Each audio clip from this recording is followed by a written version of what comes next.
Alright, now if you follow my channel you would have seen a video a little while ago where we were allowed onto a building site to go in and recover some hardwood, which were roof rafters, and this is the material here. And the reason I chose that particular building site is because I immediately identified this stuff as being brush box. Brush box is an Australian hardwood that for me is one of the most beautiful hardwoods we have in Australia.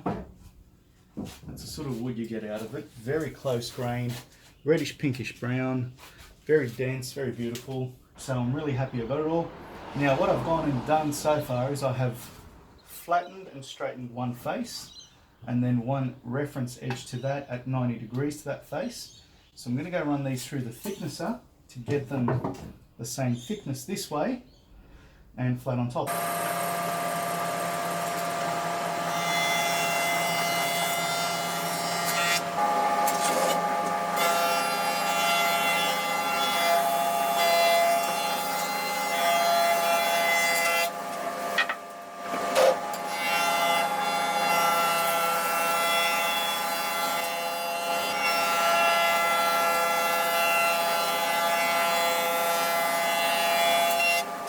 So here I've got all the boards stacked up in order, in groups. You can see there was one on its own, then two, then two, then three.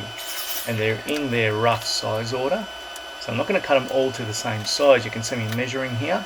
I'm just going to cut each one only just enough to get it straight. That way I get the maximum yield. Otherwise I've got boards there that can finish at about 94mm that I'd be cutting down to 65mm and wasting a lot of material. And brush box is full of silica, so it destroys your blades pretty quickly, but what I've got there is a Pergo laminate blade. It's actually polycrystalline diamond.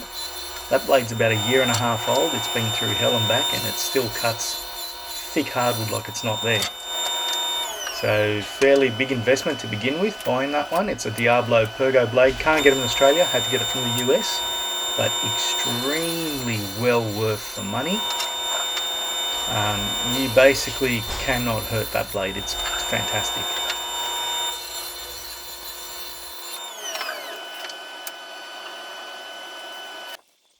Okay, and now for some domino action. You can see I've laid the boards out and with a cabinet maker's triangle on them.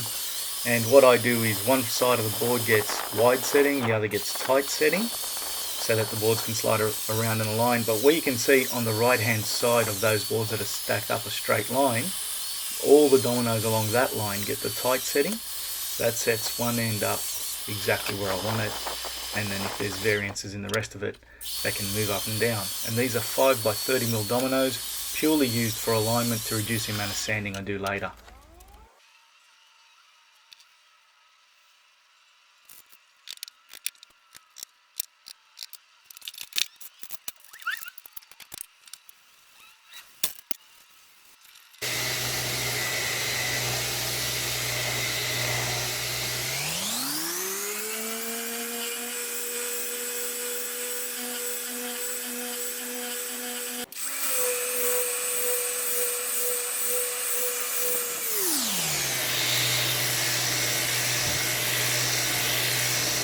Okay, so I've sanded 80 grit and then 120 grit down to the fine orbital stroke. Now I could keep going, but basically all I do from this point is make the scratches smoother. So the only way to get the scratches out is either with a smoothing plane, or with grain like this, no matter what plane you've got, you're just going to tear it out. So I'll use a scraper.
Okay, so now it's come time to touch the top, and I'm just going to use these figure of 8 clips. I don't particularly like using them, but it's all I could get at the moment. So on the edges here, they're good because they allow expansion and contraction. You just recess them in, and when the table expands and contracts, the clip can move like this and accommodate that. Over here, however, on these sides, they're not so good because if it's going to expand, it's going to go that way, and contract, it's going to go that way. So you have to put them slightly on their side so that if it expands, they'll go that way. If it contracts, they'll go that way. Got that?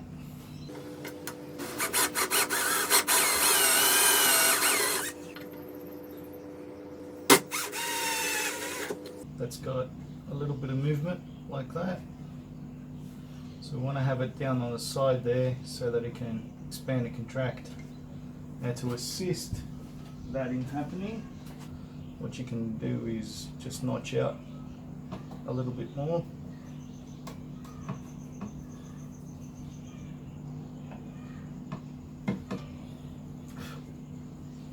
And then you can move a great deal more.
Last step, just a flannelette cloth,